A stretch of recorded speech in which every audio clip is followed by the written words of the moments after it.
Warning, this video is intended for audience who are 13 or older. If you are not 13 or older, please fuck off and tell your parents to moderate what you watch online. Alright, so when I was aware that this was going to be an episode focused on Toei or being Toei related, I thought they were just going to make fun of Toei or talk about how bad Toei is as a company, like how they don't protect their actors, how they don't pay their actors, how they don't force actors, and all that stuff, right? Like all those like Toei drama that you hear up behind the scenes, like how the actress for Aguilera was sexually harassed on set, and so they had to put her and the actor that was sexually harassing her never to be together in the same scene, which is insane. Or how they don't pay their actors, like how the actor for Takeru from Shinkenger had to I think worked at a 7-Eleven or something, or like eat water and ramen noodle when he was acting there. Or how the actor for Kabuto says, "Hey, fuck Toei, I'm never going back. You'll never see me at Toei again." Or to see, right? Toei can't afford to get me back. That's how they couldn't afford to get back the actor for Ryugi. What the fuck is it? Writer then actor Takeru Saito, right? For Ryutaro, right? How Toei cannot afford to get him back to be in a project, until they had to go to the director and beg and ask him to ask the actor, "Hey, can you come back and make this cameo appearance in Kamen Rider Zio?" And his company said, "All right, he'll make an appearance, but he cannot have a line." Right? If he says even one word, you are paying him. So he can only be there for like 5 seconds, and we call that a day. All right, it is No.1 Sentai Gozyuger, episode 26. Close to the secret, Hoeru Tono is a new employee. Hoeru realizes he has to be an adult, and that hey, look, not having money really matters a lot in life. It turns out when you don't have money, you're poor, right? And when you're poor, you can't buy stuff, and it really fucking sucks. It turns out that having money, it's a good thing to have money, it turns out. So I need a job. I should go get a job. I'm tired of not having money. So I need to go do something about it. So I'm going to go work for Toei. There you go. I was honestly not expecting this to be like a documentary-esque episode, right? Especially when we had the actor guy, the narrator, producer guy shows up, right? I thought this was going to be like a weird homage to old Toei or whatever, to like early Showa era, right? Because he shows up dressing like a Showa era character, honestly, which is insane, by the way. He has the fingerless gloves. He has the jacket and everything. Like he literally looks like a Showa era character. But no, we're just doing a documentary. That's what all the kids like. Kids love the true crime documentary, By the way, that's the only thing that makes Toei relevant right now. Kamen Rider, fuck Kamen Rider. That thing's irrelevant. We're not doing anything with Kamen Rider. You're not gonna go work on Kamen Rider. Look, you're not gonna go work on Zeztz. No, hold on. No Zeztz for you. No, instead, here, go work on this documentary special with the rest of your team. Which, by the way, you did get invited to, because it turns out, I guess at some point when he was too busy filling the job application, that he missed the email on coming here. I love how the rest of his team was like, "Damn, that really sucks, So sad you can't be with us as we talk about this stuff." Right? All right. Go do your thing, and so yeah, this is pretty much a clip show, right? I don't understand why we need a clip show. Did we forget about the plot of the show? I mean, we kind of did, honestly, up until last episode, right? We forgot about the plot of the show. I like how we have to be reminded of the plot of the show when the plot of the show has barely been happening within this show and everything. So I don't know why we have to do like this little, just feel like as they didn't know what to do this week. They're like, all right, what do we like? Like it's really just like just re-establishing stuff that we kind of already knew with the show, right? But the show itself forgot about it. So there you go. Like we're just talking about all the characters' motivation, which like after like their initial episode, they don't really do that much.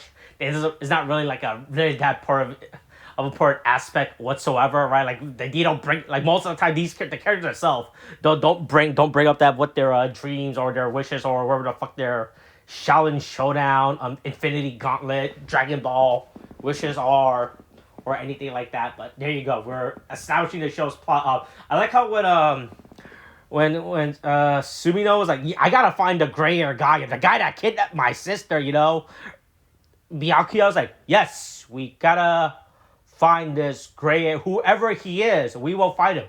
He will rule the day. He ever kidnapped your sister. Let's go find this gray hair guy who I also have no connection with, but I will help you find this gray hair guy so we can find your sister. Right? Yes, that is me. That is the type of guy I am. But yeah, everyone just talks about. Like I said, we're just really just tried to explain the show's plot again, which I was like it's not like the show's plot has not been that big relevant. That's been going on as a motive outside like their character focused episode. So I don't know why we have to go through all this stuff. Like I said, a lot of the show is just really pointless because it's like I said, it's just a literal clip show. So there's like nothing really interesting going on, right? Outside of the character, just like they're just going through like stuff that has happened in the last 26 episodes. Like here you go, just in case if you forgot about what's going on in the show, here you go. And that's about it. Kubata's there.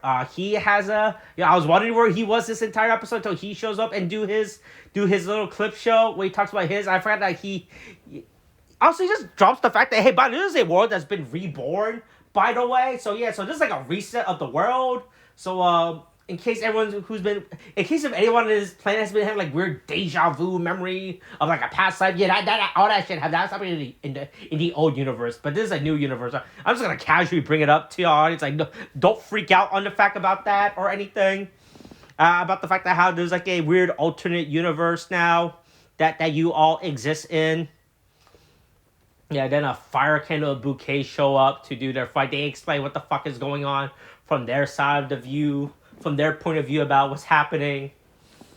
And Toru, the producer finds out that Toru is the Goju wolf.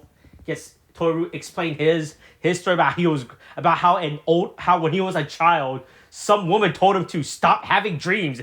Like hey, really fucked up. A lot of traumatic emotional damage hit to him as a kid. What you think about it in retrospect, right? Like the fact that like this random 20-year-old woman just like, hey kid, stop dreaming. Your dream fucking sucks. Don't have any dreams.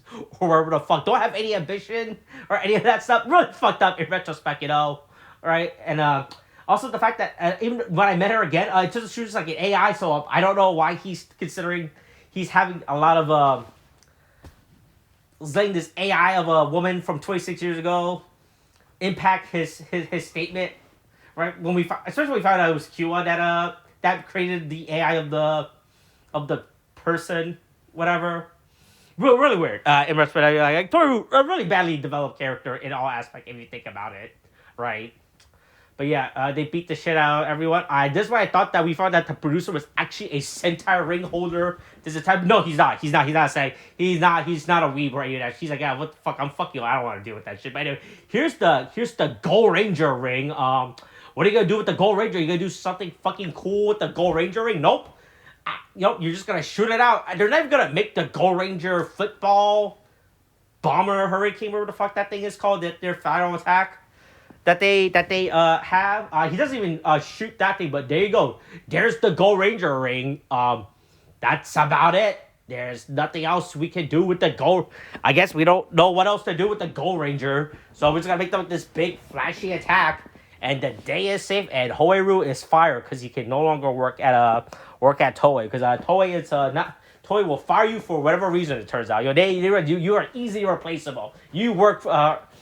We are a corporation. What can you do about it? But yeah, they got the Gold Ranger ring. Like I said, it's special enough.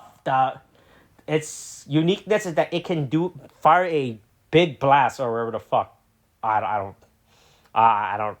don't really know exactly. All right. Overall, this was pretty fucking useless, right? I don't think clip shows are interesting. I think most of the clips are really fucking boring. especially when they don't add any layer or context to these characters. But at the end of this episode, nothing changed except the fact that they just have the Gold Ranger ring now. That's about, like, literally, no, like I'm fine with clip shows as long as clip show adds to the character growth and development to show, like, character progress. But, like, nothing has progressed in the show for you to care about any of this stuff that was shown. Like that you could have, like, this could have been like episode 2 and it wouldn't matter, right? Like, nothing has changed between any episode that they showed the clips up until now. Like, all the characters are still pretty much the same, you know. I mean, I guess, like, the only big revelation is, like, the gray hair is Ryuko's, like, producer, brother, life partner, groomer, right? Like, that's, like, the only new aspect in between these clip shows. But, like, nothing has fundamentally changed within the show's dynamic for this clip show to be, like, for this clip show to be relevant. Also, I just want to point out that Bakugami still has only had one, like, character focused episode in it, so fuck him, I guess. I think someone, like, made, like, an online chart of all the winner fight title sequence. I think he's only got, like, one winner title sequence yet so far in the show. I think that's really fucking funny, right? So, like I said, clip show absolutely useless within the narrative of this of the show, because it literally adds nothing. They just got the Gold Ranger ring right now. They literally could have gotten this thing off screen like the other rings, and nothing would have changed. All right, that's it for this week's episode. Okay, thanks, bye.